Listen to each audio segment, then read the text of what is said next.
So we're now really at crunch time for the EU 2030 Climate and Energy Package, which is about the European Union deciding its climate and energy targets for the post-2020 period leading up to 2030. And this is updating the 2020 package, which had three targets,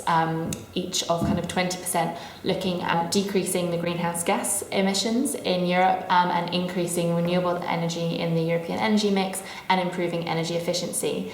This time round, the ambition is slightly different. The politics has changed, and so we're seeing less certainty of getting three targets. Although learning from last time, we can see that binding targets really did work in that the European Union has actually hit its greenhouse gas emissions reductions targets early, and renewable energy has kind of grown to maturity and Europe is really leading the way. So what we're really keen to do this year is secure in March an ambitious decision and a package that can really send a strong message to the world that European leaders are taking climate change seriously and are putting in place a coherent and credible pathway both for the European economy to decarbonise and also setting the world on a pathway that will keep it within 2 degrees of warming. So where we are currently is that a few member states have released their positions, and what we've seen is that the UK, although it has the most ambitious greenhouse gas emission reduction target of 50%, which is reliant on a global deal coming into place in 2015,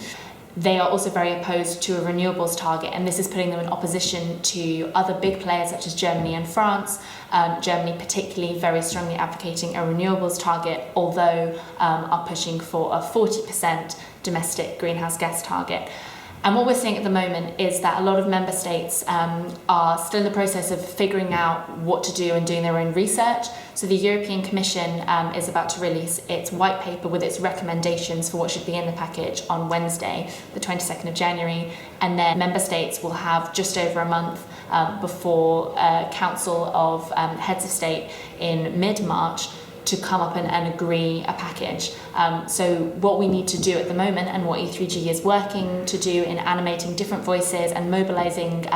different forms of campaigners and business groups and